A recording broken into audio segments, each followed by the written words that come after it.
Hey guys, may adlaw sa inyong tanan, viewers, followers, support, relative. God bless sa inyo. So mag-story po taon, short story. Di ako nito mag-uuma. Kani mag-uuma, hingat to sa bukid kay magdako ba. Diyos ka kung mga kabatar ng abot mang udto.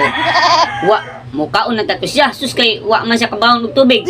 Motong ngadto siya, nangita siya kanang kuan, sus may balay, yang gingadto mga kabatar.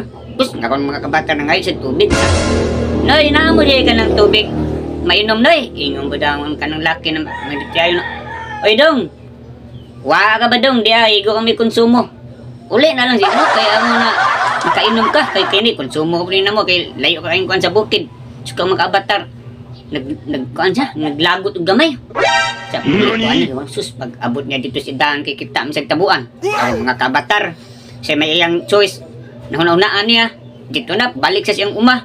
Nagkuha siya sa sako, giputos na iyang kuha ng tabuan. Tabuan, baka nagikuha sa sako. Yung balik sa siyang dito, sa iyang sa balay, sa manigtiayon. Sakto, kayo mga kabatar, kayo nangaon. Kawon mga kabatar.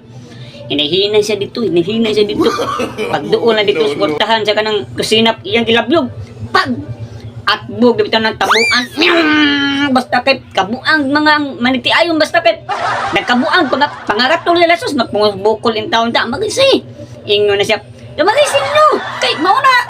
Mga daw mo!